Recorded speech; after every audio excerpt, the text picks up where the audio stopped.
My Turn podcast, a gaming podcast hosted by extra competitive siblings. My name's Gem, I am the eldest sibling, and I'm joined by my littlest sibling, Erim. Hello!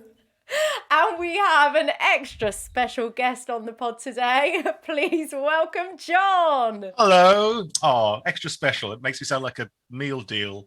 Thank you. 2 for 1. I don't know. So Jon, thank you so much for joining us on My Turn podcast today.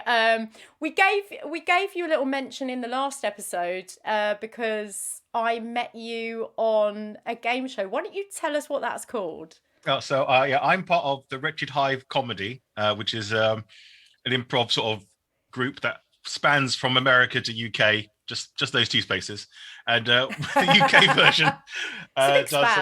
Yeah. I mean, there's a line. I mean, there's also, I think, Denver and California and UK, so we can make a triangle across the world. Which nice geometry in there. Yep, and the UK version does a show called Are You Smarter Than a Nerf Herder, which is a Star Wars, although now general sci-fi trivia, because we realised there's only so much data you could mine from Star Wars before you repeat yourself. So we started to expand it out. And I do that with the improv troupe, and it's a wonderful time. We have a show every 2 weeks. We're going to every week soon. So by the time this has gone out, it might be every day. Who knows? How often we do a show. Breakfast, lunch, and dinner. Yeah, that would be good. Why not? But yeah, I very kind of you all, was invited to take part on the show a few weeks back and discovered in a bit of post-show chat that Jon is the owner of over 200 200 board games is probably about right. I have owned, according to Board Game Geek, I've owned over 500 in my life, and through selling and things, I've only got space for 200. Wow. I have literally. That's pretty impressive. I mean, we've got like a wardrobe full of board games, and we feel like that's a lot. But you know, I was just looking through some pictures of your stash, and I feel quite embarrassed. This is amazing. I literally built an extension onto my house to house the board games because I was just going to ask that as well. And that's why you are here as a very special guest. Yeah, I counted mine tonight, and I've only got 31, and I feel so inadequate. That's quite a lot. That's quite a lot. That's more than a casual gamer, certainly. So you are. Yeah, I didn't count the expansions either. I only counted them if it made the game different. I didn't count the add a few players expansions. So. Oh yeah, no, that seems fair. That makes sense. But Gem, so you've got all these board games, but I have a feeling you haven't gone through them all. Whereas I feel like Jon, have you managed to play all? What was it, 500 games? No, well, I mean, no, because of those who may be listening in the future, there was a pandemic in the year 2021. Which has prevented me from playing a lot of my board games that came through Kickstarter. I'm assuming you know what you've experienced. Yeah, we've Kickstarter. got a few of Kickstarter. Yeah. So they've turned up, and I can't play them. At least not by myself. So I've just sort of basically gone through them, caressed them as if I was Demi Moore in Ghost, and then put them back in the box. I've just got a vision of you with a fresh pack with a board game in it going round and round on a potter's wheel. I mean, I would so do that if I had a potter's wheel. That's amazing. All right, so we have got a lot to talk about. So the last few weeks, Erim and I have been lamenting playing board games together. Erim lives in a household where he's able to play board games with other people. I pretty much haven't played any board games for maybe a year. I think I played 2 card-based games with my fiance, who's not as into it as I am. But yeah, so I just thought, let's go in on board games today. Let's talk about why we love them, what ones we love. But to start everything off, at the beginning of every review, we always ask of the game a particular question. So Erim, do you want to go in with that question? So obviously we're not talking about a game today. We're talking to you, Jon. So the first question would be, Jon, Who are you in a nutshell? Oh, right. Well, so I'm Jon Nguyen. For those who can't see me, I am Vietnamese British. I was born in Shoreham by Sea. I'm a Pisces, and I was once the University of East Anglia's president of the Gaming Society. Um, uh, and I'm also an improviser, and I improvise and teach across the globe now. Most of my teaching is done through the Nursery, which is a theatre improv company in London. And that is me in I guess, a large walnut shell. That seems fair. Erin and I were just cheering in the background as you were giving that answer. I'm a fellow Pisces as well, so I was cheering that, but yeah. I'm glad we have something to bond over already before we even begin. No. I feel like after that description, we're probably related because everything that you love, we basically love. Although, Erin, we still need to get you into the improv cult because you haven't done that yet. I don't feel like I'd be very good. Yeah, you'd actually be amazing. Yeah. Do you reckon? Yeah. Yeah. Okay, maybe one day, if I have enough whiskey, I'll give it a go. I mean, I'm like the most mediocre improviser you've ever met, and I teach it, so you could do it. So, like...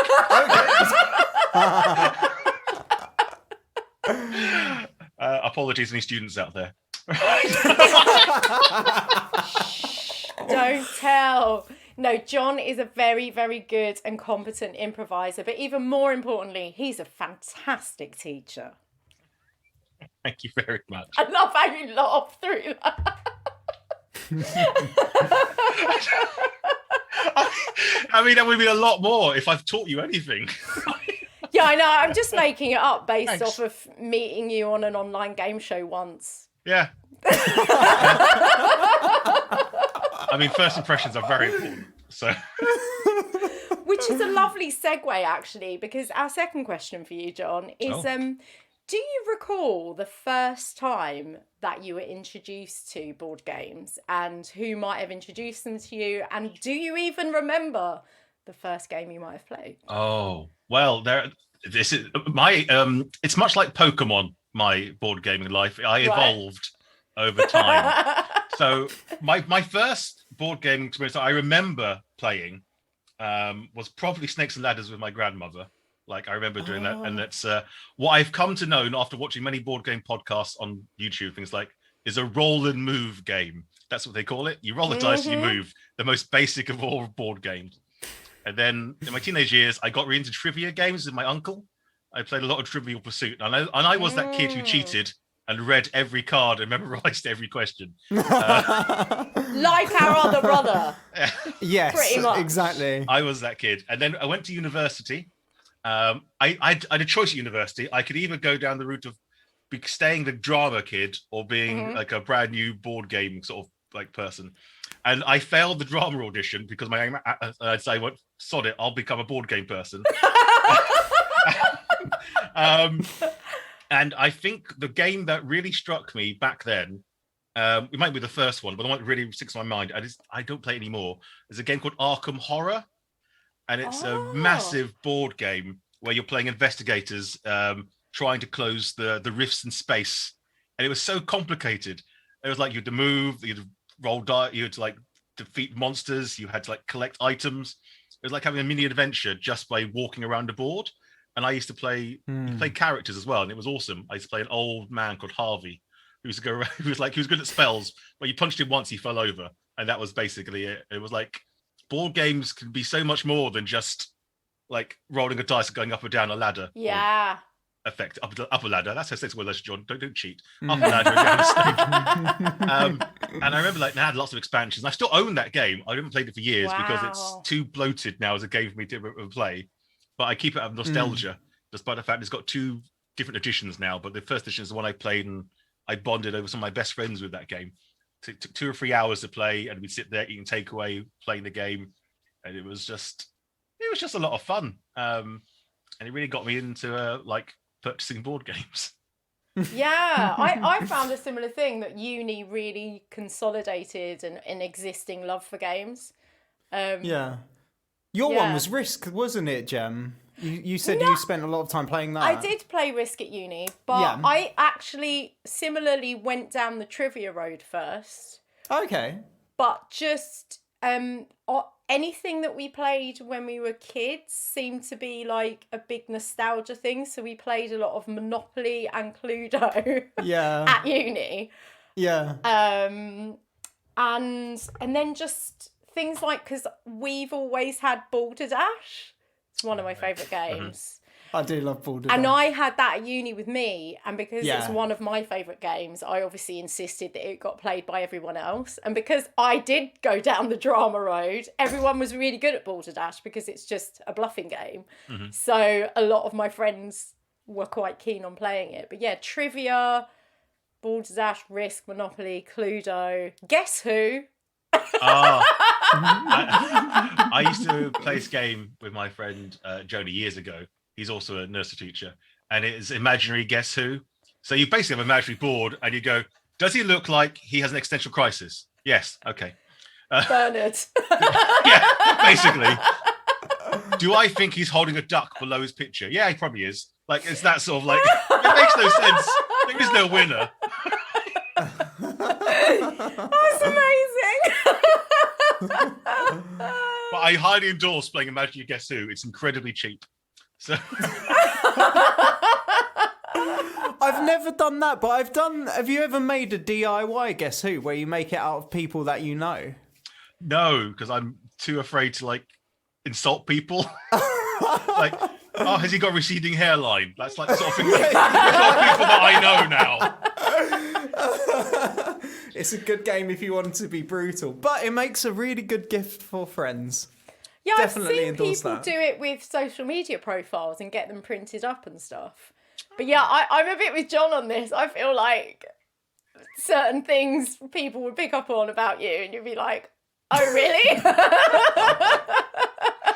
Maybe like questions like, does he look like he's got a sense of crushing despair? Going, I don't know. Like, does he look sad in this picture? I can't. Like, you wouldn't want to answer those questions, would you?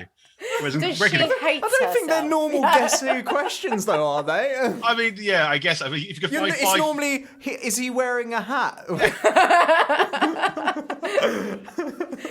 It's not like you to be the nice one. I'm trying to get more points for my team, you know. I got quite a few votes, didn't I, on the Instagram? So yeah, yes. I know. Team E. Damn it. I made a challenge between Erim and I of who was the best because someone gave us a review saying Gem's my favourite and it backfired. Yay, I'm popular. Yeah, but if they met you in real life, I'd be the favourite. Don't worry.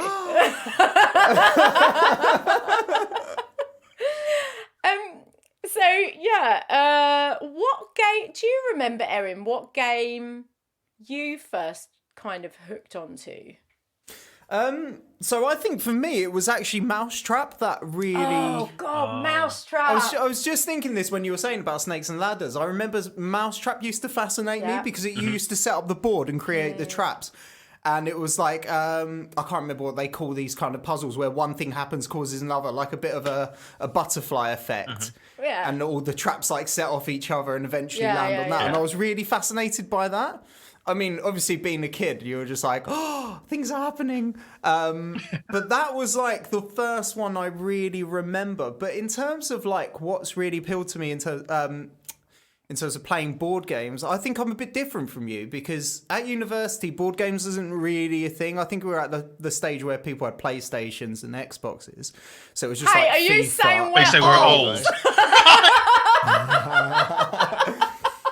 Because I am, so it's fine. But no, what I mean is like my kind of board game background comes more from the family side of it. Yeah. So it's a bit of a different thing. So I'm used to, you know, us lot screaming at each other, but it makes it really fun. Yeah. And just picking up on your introduction of yourself, John, is it, as you said it, I thought, I wonder if there's something in this, but like we're Turkish-Italian heritage. So immigrants on both sides. But our Turkish family, and in fact, extended Turkish family, and in fact, even thinking of when I used to go to Cyprus when I was a little girl, there is this sort of culture of games and even verbal puzzles. and like riddles, and it is that very much our Turkish family, isn't it, Erin, that are just obsessed with games. And I do wonder if there's something cultural in that. Because one of the first games I remember watching other people play when I was really little was the men playing backgammon. I've got like such a cozy old memory of like older Turkish men playing backgammon, drinking coffee. I wonder if there's something in that, because it is really, our Turkish side are like obsessed. Oh, that's fascinating. No, card games was the thing my parents did a lot. They used to have a lot of friends over and play card games, and I learned one card game which was called I think it's called Ding Learn. I don't know how it is in English. I don't know what English is for it. And basically, it's a case of I still remember to play it now, because there's a card game you can buy called Teach You, which is basically very similar to it. And it takes a regular deck of cards, and you run sets and cards. I think you try to beat each other, and the person who get rid of all the cards wins. It's a very simple concept, effectively. But it's a game that I remember my parents playing, and my dad taught me how to play it, and I wasn't very good. But then I talked to all my cousins, and we were just sort of constantly playing it, like, because we wanted to be like the adults. And we weren't allowed to smoke and drink, because, back then we could smoke and drink indoors. Damn. Kids, we couldn't. And I went to Vietnam maybe 3 years ago last time I went, and I played with my sister, who's like, because I was 36, I'm 39 now, so about 36 at the time. Oh, we're the same age. Oh, so old.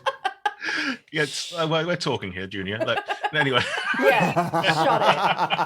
it. And my sister, though, is like 20-something years younger than me, because she's like half sister, so she's like dad's second marriage. And it was like, I remember we were playing the game with her, and she was really good at it. It was like, so this is the sort of thing that even kids, even in Vietnam, are taught to play. Right. Because it's I think it's a cultural way of bonding without needing to talk. And I say that in all seriously, but there's so many cultures you go like, yeah, drinking is a way of bonding without talking. Right. Games is sort of thing. So they seem funny, but I think it's kind of true. There are many cultures in the world who play chess, I reckon, and that's how that's how they relate to each other. So gaming I think is a very pervasive thing in all life, if you think about it a little bit. I do find it strange when I meet people who don't enjoy games at all. Oh yeah. Who are these people? I've got some. Do they have souls? Well, one of my best friends does. She hates gaming. Her and her husband can't stand it. Like they play video games. Video games are fine. They love them. That's okay. I thought you meant zero games. No. But board gaming, they just did it. And she was also president of the Game Society at one point, so I don't know how that happened. Like she was like 2 years after me. I remember that. But they are also into just knocking things over. Excuse me. Typical Benny coming and demolishing the podcast. Smashing the place up. Oh, that's fair enough. Sorry, continue, John. That's all right. But they're into. I'm also. They were really quite into WWE. So I once a month I sit and watch a pay-per-view with them. But yeah, I remember thinking to myself, how do I know you? Like how have you hidden this from me for like about good 13 years? At the point where I realised that at the point they had, no, we don't play board games. And I thought, I thought to myself, do I ever play? I went back, like I did this whole like almost sort of like a Hitchcock movie in my head, going, did I ever play a board game with her? And no, I didn't. Like, how did I spend all those years at university with this friend and never play board games with her? I was like, suddenly realised she just avoided it every time. I didn't realise how. We just ended up drinking a lot and watching Buffy. That was basically what we did together. Wow. But did they play drinking games? I assume so. That is my assumption. I can't remember any of my drinking game exploits. Then it was a good drinking game. Yeah, I think if you're friends with them, there's got to at least be some level of games, whether it be video games or drinking. Because I don't think I've got any friends who are zero game people. But I know people, like I've worked with people who won't, like I've got friends of friends who won't. I just find it so odd. I just think it's a really good way of socialising with people, though, especially like, getting together and actually playing a board game. Because a lot of a lot of games on consoles now, and I think we spoke about this like a few seasons ago in one of our episodes, like the whole kind of co-op thing isn't really such a big part of gaming now. Couch and co-op, I feel like you mean? yeah, exactly, not as in online stuff, but now like to me, like board games give you that same kind of feeling where you're actually in the room and it's more of a social thing, getting together and playing games. And yeah, that's like one of the reasons I think board games are starting to really appeal to me a lot more, like in the last few years, especially when we got some games together as well, Gem. Yeah. Like, Yeah. What was that? I can't remember. Did we got a particular game that kind of kicked off a new like board game revolution in our family? It was didn't Settlers of Catan. Yeah. That definitely changed a lot of people's relationships with games in my circle. It definitely brought gaming beyond the casual Christmas gaming to we're going to meet up for a whole day just to do this thing. Yeah. But and I think it's this. Sorry, I think it's a bit of a similar thing to what you were saying earlier, John, about forgive me, I've forgotten the name of the game that you really enjoyed. Arkham Horror. That's it. Yeah, I think it's a similar thing for us as well. Like, because the way you play these games has a lot more strategy and a lot more thought to it, and things like that, where you can actually play particular roles. You know, opens up a lot more scope for like how the game's going to play out, and it makes it a lot more interesting than just something like maybe Trivial Pursuit.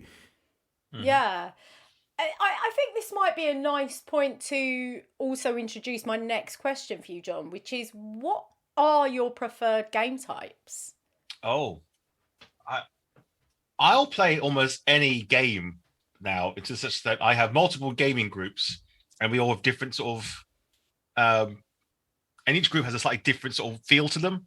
Like I've got a couple I play with, and we play sort of more like longer, deep strategy games and cooperative games in between, so we don't hate each other. Like, afterwards. I love that.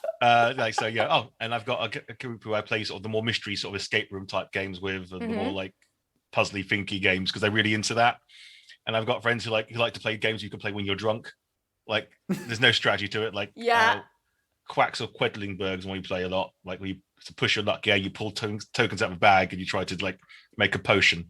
It doesn't sound interesting, but it's quite fun. I've never heard of that, but I love the name. I've never come across it. What was it again? Quacks of Quedlingberg. Quacks of Quedlingberg. I'm gonna look that up. It's a fun game. So it depends on my mood sometimes on what I like. I kind of like games where you can make a tableau of things and not really worry about what's happening in the rest of the world. Going, what I'm making looks really pretty, and if I win or lose, I'm fine with that because I've made what I want to do. So a game I play a lot with my friends used to be called Caverna, and a game called Keyflower, where you make your own villages and your own things up. Yeah.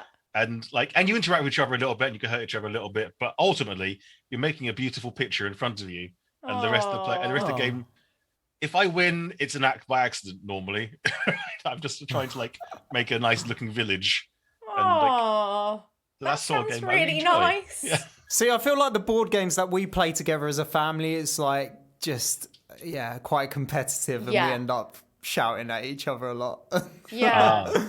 There's definitely there's big rivalries. We're playing what's it called? Lords of Waterdeep at the minute. I love that game. My brother and his girlfriend have literally gone through the pack, read through every quest, every intrigue card, found out how to play, when they should play what, and what strategies they should adopt depending on what they picked up. And it's just like, too much. I feel like we need to get some games like this where it's more about the creative niceness of it rather than trying to kill each other. I do enjoy Lords of Waterdeep though as well. But I'm one of those players, and you may have played. Have you read every single quest? I mean, are you one of those people? Not in advance of playing the game. By now, I probably have because I've played the game so much. Okay. But I'm one of those players. I'll tell you a story in a second about. I'm a really weird player of games. I confuse myself all the time. So Lords of Waterdeep, I'll do like that. Why is John doing that? Does he need that going? I just do that because I like the look of where it's gone. Like I have no real sort of strategy behind it. Going like, why does he want to be first player? I just want to be first player like most of the time. Don't need to be. I just like to be. But there's this classic board game now called Battlestar Galactica, the board game. Have you ever played that one? I haven't. No. Oh no, I have played. No, I played it, but I was very, very drunk. So you didn't play Caveat. it. But there's in the game, 1 or 2 players are Cylons. Sorry, I'm just going to pause everyone for a second because the dog is. Can you see my table shaking? My table is shaking. I can't see it. No, we can't see your table. Oh, we sorry. can see But you'll see shaking. the camera. Yeah. He's got a bed under my desk, and he's decided to just. I mean, if that's where the bed is, that makes sense. Yeah, but he's like digging and knocking the table. Matey? Matey, I can't. He just wants to be the centre of attention during all of these. And he is. So that seems great success. In your bed. Sorry, it's very distracting. He's like digging right next to my feet. Go. He's got back. Now he's stolen my slipper. I go, well, that's it. I've got to be over here. I'm taking your footwear. And we're back. Sorry, John. What were you saying before my dog? So the other type of game interrupted? that I play a lot is the social deduction or hidden role game. And Battlestar Galactica is one of those games where some players will be a Cylon. And I wasn't a Cylon in this particular game. And I looked at someone's card and it said they were a Cylon. But I don't remember it saying that. So I said they weren't a Cylon. And that messed the game up for everybody else because even the Cylon thought, am I not a Cylon? And the other Cylon thought, I thought she was a Cylon. And like everyone got really confused. So much so, one of the players left the room with the box to check the rules to make sure I hadn't got the rules wrong. And like it turns out at the end, I just basically made one massive gaffe and said the wrong thing and didn't realize it. Like it confused me so much. And I've discovered the best way for me to play any sort of traitor or hidden role game is for every game I play is just to act suspicious regardless of whether I am the traitor or not. It's just that way. It's how It's a I good keep tactic. Yeah. Have you ever played a game called Coup? Yes, I have played. Yeah, Coup. we love that. We like that. Yeah, we've been recently playing, obviously without you, Jen, but Secret Hitler. Yeah, I That's bought another that. really I quick bought that turnaround for game, Villain. but- Yeah, that's really good. Our mum is hilarious. She literally is like you. She can't not act suspicious. So it doesn't. Everyone's like the first few times she was constantly a Nazi, but like by the end of it, I think she just had too many Sorry. wines, so she just couldn't stop giggling at everything. It is the most fun way of playing because it makes everyone else feel really like, is he? Like he's just like, thought I was. Is he? Like it's like I like those sorts of games. It makes me smile. Oh, that is so funny. So you've got a pretty broad, eclectic range of games that you enjoy. Is there any type of gameplay that you don't enjoy? Oh, that's interesting. There's a game I used to enjoy. I don't enjoy any longer, and I think it's because it becomes very what people call take that. Like, oh, everyone piles on against someone. There's a game called Munchkin. Oh yeah, I like Munchkin. I really enjoyed Munchkin when I was younger, and now I don't enjoy it so much because it's always the same game for me. Like everyone gets right to the end, and then everyone saves all the cards up, and then piles on to the person. And it always ends up being like the person who's just basically snuck in under the radar. It doesn't involve a lot of strategy any longer. By that point, when I was younger, it was really funny, and when you started drinking. But when you're like play as many games as I do, you think yourself, I could play other games rather than this game where I've got to like try to get to level 10 and hope no one's got any cards that could beat me right at the end. It's like I feel. What is it exactly that you have to do? Erim, you've got Munchkin. I bought it for you. Have I? Yeah. Bloody hell. I mean, Maybe I was drunk when I played it. I might have forgotten. It's definitely in the house. I bought it for. But that doesn't mean we've played it. Yeah, we have. We've literally. I think we even reviewed it. Everyone needs to go back to listen to that podcast. Unless I bought it for Bilen and Bilen review. I'm sure I bought it for you though. Anyway, we digress. It's a card game where you're playing like a fancy medieval game. You're a cleric or wizard, thief, whatever, and you're trying to get to level 10 by defeating monsters by opening doors. It's a card game, and But the problem is, every time you get to level 9, everyone else tries to screw you over, so you can't get to level 10. It's always it's just basically the same thing. So I'm not a big fan of games where it's just hurting each other without any sort of gain. Yeah. Sorry, Gem, was it an Adventure Time version of this, though?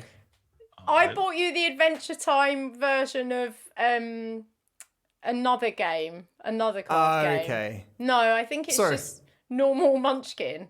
I don't think it was for me. No, I think you're getting me confused with my other brother. I'm pretty sure I bought it in the same gift as the Adventure Time. Love Letters was what I got you, was Adventure Time, which is the little card game in a lovely little pouch. Love Letters is a great game. Yeah, it's a really good game, and I got you the Adventure Time version of Love Letters, and on the same year, I'm pretty sure I paired it with Munchkin. It's like a wine. I've got you Munchkin in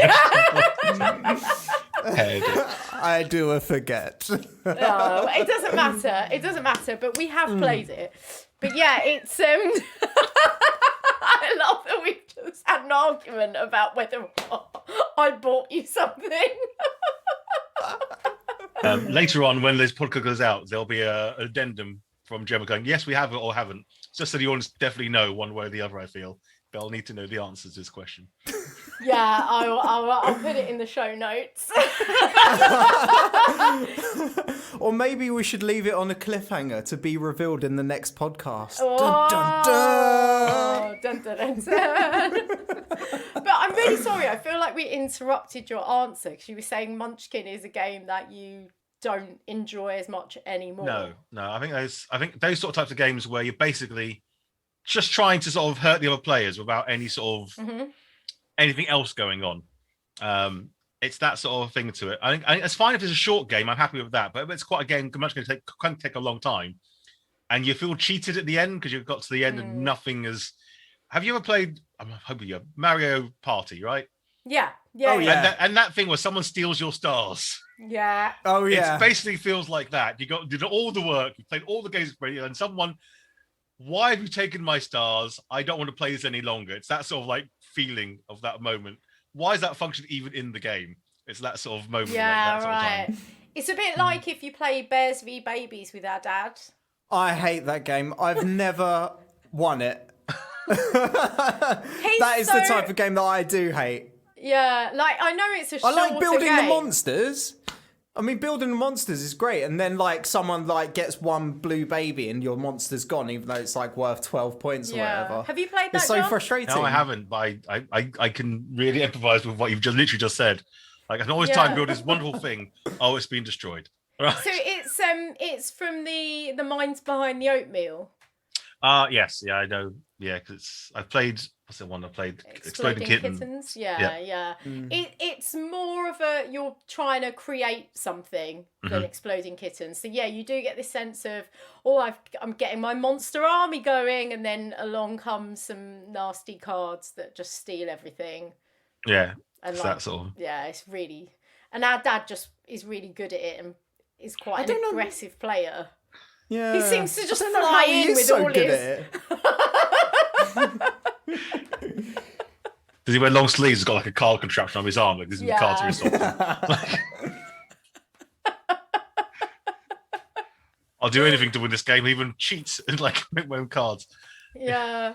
Was there any other kinds of games that you enjoy less? I'll try anything really. I mean, there are some games I've played, and they tend to be the cheaper end of like the smaller card games I've tried playing, like sort of like games you buy and you put in like stocking filler sort of type games. Yeah, right. And they've been so badly play tested. Again, this doesn't make any sense. There was a game that I played with my friends called Man Bites Dog or something, like a newspaper headline game. Right. And no one enjoyed it. Like we played it for like half an hour, and then like one person said his headline was "This game is shit." That was his headline. Well, okay, so we all we tried it and we just didn't like it. And there was another game I quite enjoyed Space Alert. My friends didn't enjoy Space Alert, which is a real time sort of like try to command your players around a board sort of game. Oh, yeah. I don't know that one. No. Is that a race against the clock kind of game? Kinda, yeah. I can't remember. Not played for a long time. Can't remember exactly. I remember that was like my friends did enjoy it because I think it dissolves into like one person telling everyone else what to do, which is not as fun. Yeah. Some games. So it's not like, because Space Team I love. Erim hates it because it's about coordination. And that's just, have you played Space Team? Which one's that one? So Space Team started as a mobile game where you fix a broken spaceship, but it's all against the clock, and you link all your mobiles together, and you've each got different jobs to do, but occasionally there'll be a group job. So for example, there'll be an asteroid and you'll have to like all turn your phones at the same time, or it's a really, really innovative, fun concept.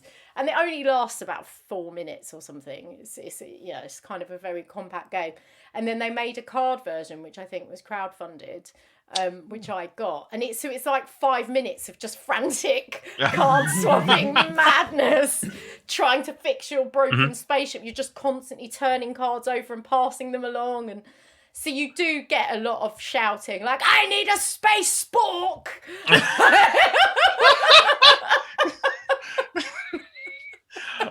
Sounds amazing. Just the fact that one phrase. They've got weirder names than that. And there's a Not Safe for Work edition where all the names of the contraptions are... They're not really that rude, but they're all very hardcore. Suggestive, perhaps? Yeah. Yeah, but... Do you know what? It's mad. Have you ever played Accentuate, the game?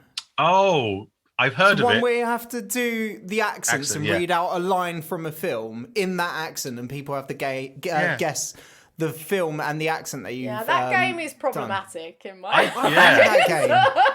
It is a little bit risky, isn't it? Yeah. I get I don't know if it's a fever dream or whether I've just made it up or whatever. Wasn't it was that on Dragon's Den or something? That wasn't it like I'm sure there was an accent board game on Dragon's Den that like they said they think like this seems a bit like, not to say a word, people could take it too far one way or the other. Yeah. Definitely. But like that's, oh god, no, I don't like it. I don't think I've met anyone that's ever really liked it, but it seems to be something that pops up a lot in people's homes. A lot of people seem to have this game, but I've never really met anyone who actually enjoys it. Number one, because unless you're really good at voice acting, how do you do all like the different county accents from England and then like really random ones, I don't know, from Eastern Europe? Like, how are you going to get a difference between Latvian and Lithuanian without knowing that very well? I don't know. That kind of game, no. Not so far. And totally. I'm 100% with you on that, Erim. It's just like, I know it's been played in our parents' house, but I feel like it got started and then everyone was like, oh no, this is rubbish. It wasn't good. Yeah, it was really disappointing really quickly. Yeah. Just to pick up on something that Jon said earlier about these kind of stocking filler games, I feel like there has been a sort of more mainstreaming of playing board games in the last sort of 10, 15 years. And I think what's come with that is this sort of like made for present games, which probably are cheaply made, aren't as well researched, are kind of intended as this sort of catch-all for the average gamer, whatever that looks like. And I do feel like there are certain games that you see pop up and it's like printed by Paper Chase, or do you know what I mean? Like a kind of stationery shop original, and you're like, okay, can this even be good? Yeah, I say the same thing. Like, what was it? Waterstones, weird place to find board games, and not anymore. But when I first started having, why are they selling board games? This is a bookshop. I was like, it was a weird thing. Like, I got slightly confused. It'd be like a butcher selling DVDs. I wouldn't understand it.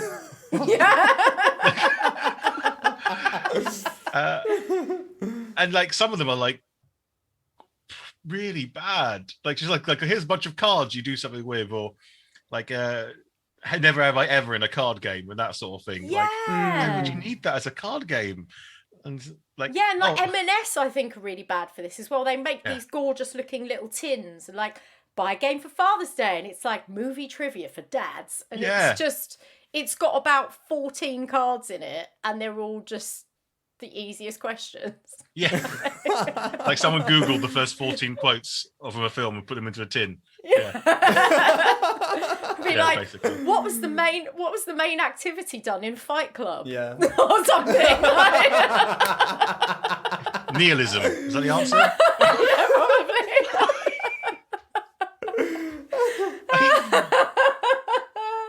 Yeah, but I wonder if there is something in that these kinds of games that none of us like are this kind of slightly lazy. Yeah. I think it's just... out. It seems like those kind of companies just trying to capitalize on the market of games becoming popular and the convenience of, I've just bought a Christmas card. Oh, I'll get that as well. Like you said, it's perfect, non-perfect stocking filler. Yeah. It's like Snakes on the Train, right? It's like, I'll get that film. Oh, it's not the film you even get is, Dad. Like, it's that like it preys upon those people who don't fully read the DVD cover. Like, Yeah. sorry. Read the descriptions, people. Read the descriptions. Do you, John, have any games that are guilty pleasures? I don't think because I'm proud of all the games that I play. I don't think I've got any guilty pleasures. There's some games that I am better at than other people that people won't play with me because I am good at them. There was like a film trivia game someone got me once for Christmas, and I'm a massive film sort of geek, and it got to the stage where it used to be everyone else was on one team versus me, and then it got to the stage and no one wanted to play anymore because I kept winning just because I just knew the answers.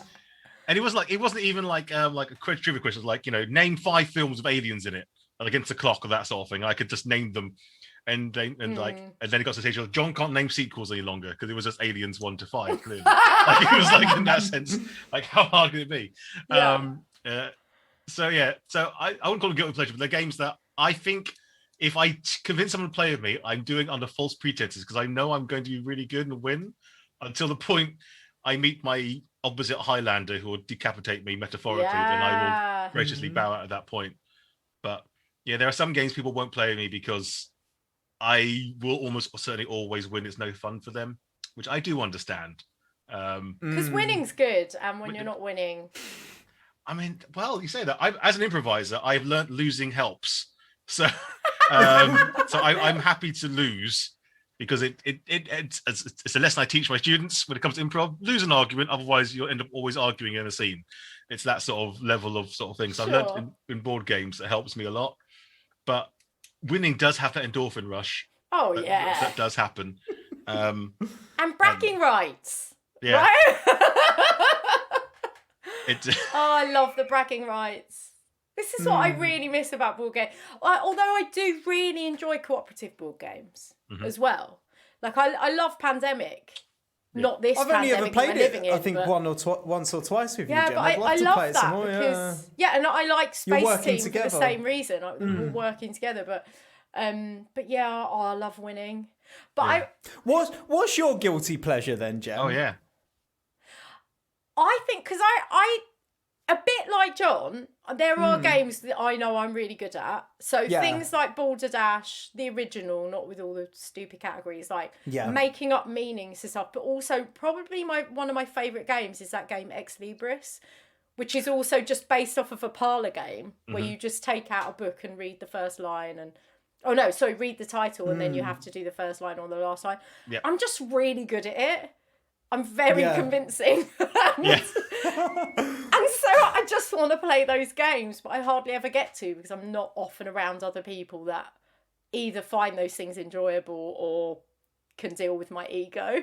Well, I mean, it's what you're trained in, so, as much as I'd like it, I'd just end up losing horrendously. What's the game with? Is it the game with the pictures that you have to kind of like this? Yeah, I'm really good at that as well. I love that game, but my girlfriend is also a writer, and obviously Jem, does playwriting. So I was just like, I was constantly getting trounced when you guys were just like running away with it. But that's a really fun game as well. Yeah. It's beautiful. I like those kind of. isn't it? Yeah, the pictures are just like, that's a great game. Do you know what my ones are? And it's Oh, a go similar for it, yeah, kind Aaron. of thing. I've do you know Linky? Yes. Linky, yeah. I've got to the point where for some of the questions from the first one I can guess the link because I've played it that many times. Wow. I haven't played that much, but I do enjoy it. It's great. It's great fun, but it's got to that point. The other one is King of Tokyo. Oh, yeah. I've only ever lost twice at it, and I have no Wow. idea why, because most of it is just luck. Yeah, but it I is. seem to It's- just get loads of frees all the time. It's basically a Yahtzee game, isn't it? You roll It and is. you re-roll and you're done. Effect, yeah. And I'm really good at Yahtzee, apparently. Yes. What's like the weirdest game you've ever played? As you guys were talking about this, I'll tell you mine that I still don't understand, but I remember it being in shops when I was a child. Pass the pigs. Oh, What the yeah, hell you throw the was pigs. that? Yeah. Pass the pigs. Yeah, it's a weird. People play that. It's a weird game. It's so weird. You got to make No, them. I've never. Imagine the pigs are like dice, but they're actually little pigs, and you I've throw actually them. got one. Have you got one? Yeah, wait. It's like I've got a single pig from a set of Pass the Pigs that I stole from primary school. that I've still got in wow. my pencil case. there's some portage going. I can't play this game any longer. I got one. It's just pass the pig. Isn't it fun? Hang It needs to be on. plural. Yeah, here it is. Yeah, that's it. Oh, wow. I'll take a photo of this moment. And you had a few pigs and you used them as dice, basically. And however they landed gave you moves or points. It was I can't points, yeah. remember. If they were both in the back, you got certain points. Yeah. If one was mounting the other, you got points. It was a Do you whole thing. remember, John? Do you remember what that was called? If it landed with one on the back of the other, No, what was it called? I don't remember. making bacon. That's it.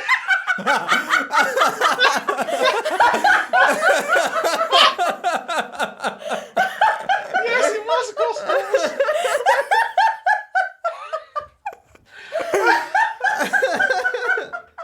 Jesus. I played that a few times at university and never understood it while we were playing it. So you're right. I'd forgotten that I game completely existed. missed out on this. I've never come across that one. Also, why was there a set in my primary school games box? Clearly. Yeah. I don't know actually why that would be. Yeah. It's quite professional. I'm pretty sure you could buy deluxe edition as well. I looked up, like, you could buy like really fancy editions of it. I don't know now how fancy they would be, but like, Did you get a sandwich with it? Like, was it making a bacon sandwich?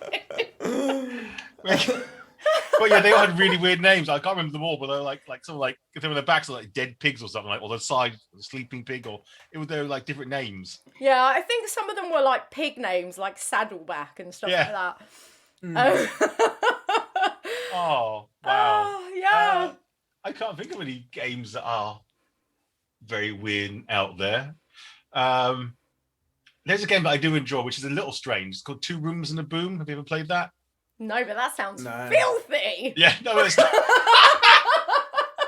it's a party game, and there you have to have like a house with like maybe like 13 people and like something in it, and like you've got two rooms of people, and like one person's a bomb, and you've got to pass the bomb between the two rooms, and so whoever left the room explodes or whatever. And so you've got to figure out who the bomb is. Everyone gets some cards. It's an interesting sort of social deduction game where you're sort of forced to talk to other people. But it's one of those sort of games, if you play with a bunch of introverts, doesn't go anywhere. Right. And I did that once, and people would like under the rules. No, I just don't want to talk to anybody. And so the game just didn't happen. It was like one of those sort of weird moments going, oh, well, this has been a bit of a bust as games go. Yeah, there's a few games like that, isn't there? I remember one that me and Bill and our other brother picked up from a convention, and I think that had been crowdfunded, called Bucket of Doom. Have you ever played that? Oh, I've heard of it. I've never played it. I haven't heard good things. So Well, I would say great game if you play with, like, I reckon if you play with a bunch of improvisers, it'd be amazing. ah, okay. It's not a game that is in any way enjoyable with people who just aren't extroverts or aren't confident at sort of spinning a yarn. Like, you really need someone to weave a bit of magic into the way that they deliver stuff. It's not a kind of Cards Against Humanity where anyone in any monotone drawl can read something. It can be hilarious. Yeah. So Bucket of Doom, I think the first couple of times we played that with our family or our extended family, it was just awful. And then I played it with some friends and it was brilliant. Oh, yeah. So, yeah, it's one of those dependent games. You get that. Yeah. Oh. What about, have any of you played what are now modern day children's games, like the pie face? I think it's pie face. Yeah, it's called pie. I've never played it, but I think I would enjoy it. I get the feeling that I like that sense of danger. Any second now, it's going to happen. Because I've usually seen these TV shows where they've got like their trivia questions, like Ellen or whatever it is, and they've got this balloon that's blowing up, and the balloon passes between players, and it hits it, and then whoever fails to answer the question quick enough, it explodes in your face. I like that sort of like tension sort of game, but I don't like cleaning up mess. So that's the problem. Those sort of games. Yeah, that's true. Yeah. What's the one where you stick like the big plastic thing in your mouth and everyone drools down it? Oh, that's disgusting. Speak Out or something, isn't it? Like, yeah, something like that. I would refuse to play that game because it is just. Unless like there's someone that's bleached that after use. That needs to be freshly sanitised. Probably wasn't a good game to release before the pandemic, was it? Yeah, exactly. I mean, that might have caused the pandemic. We don't know. It was, I think, the big Christmas game of 2019. So who knows? Well, you've lost that sponsorship now. If that happens, Speak Out. Yeah. Oh no, it's rank as well. Yeah, look inside people's mouths. Honestly, don't see the charm of it. Like for me, that is a weird game. I mean, I haven't played it, but no, I just don't understand any appeal of that. Oh, imagine trying to play that and accentuate at the same time.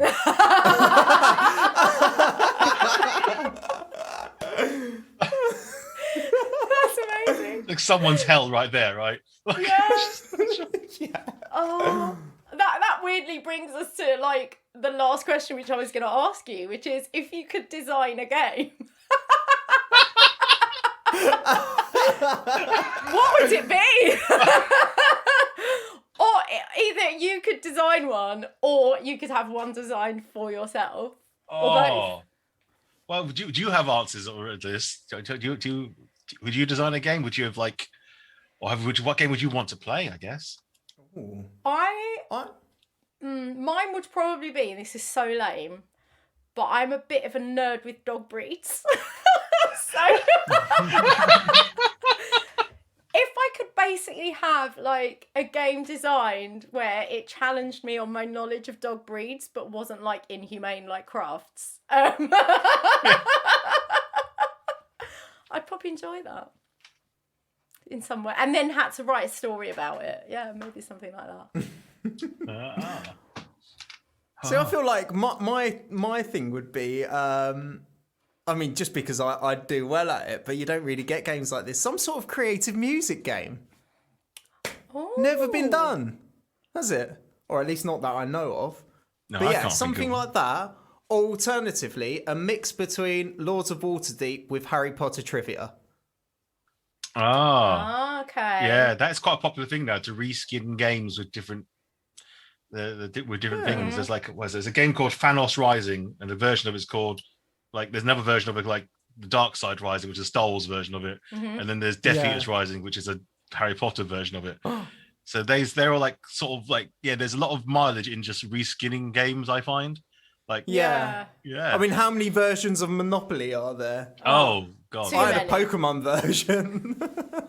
That's that sort of thing. It's all basically the same game, isn't it? Sometimes like slight tweaks here and there. Yeah.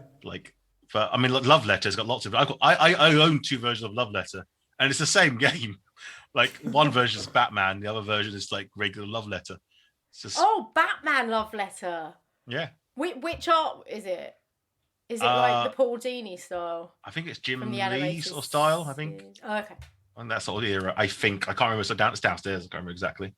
But if I had a game designed, because I'm terrible at I like games where you make your own sort of pretty sort of, I'd say the little tableau, a picture, or something that's going up, or collecting things. Like you've got to make a collection, and it's got to like beat other people in some way. So I don't know. I think try to build your own. I don't know, some sort of eclectic friendship group game, I guess. Like that sort of thing. So like the game of life meets Dixit meets Pictionary. Yeah, something like that, I guess. It's like, you want to collect a bunch of people, and these people will give you points, and like other people can, like a house party game thing, I guess.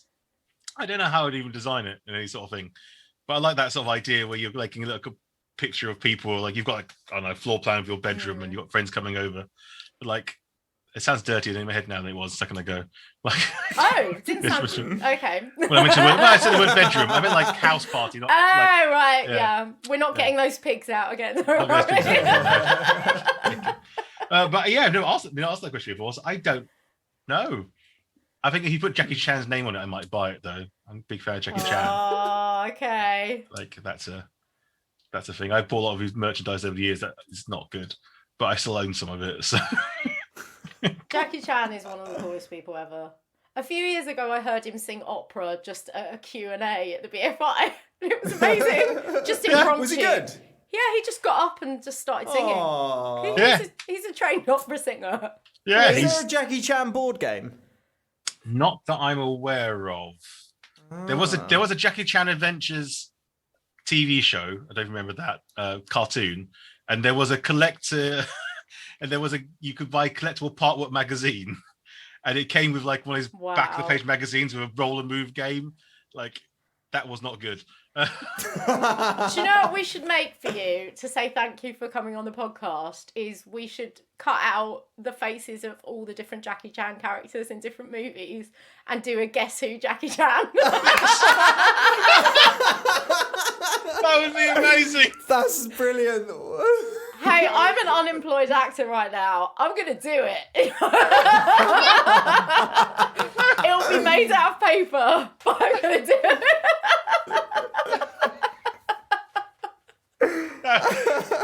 So if you'd like to crowdfund my Jackie Chan Guess Who project, see the show notes.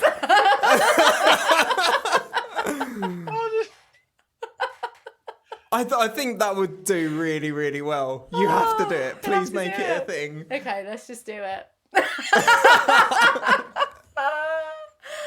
Oh, thank you so much for joining us on the pod, Jon. We've had so much fun. Thank you. I nearly broke brilliant. the dog Thank you. at one point, so he's all right. He's safe, everyone. He's safe.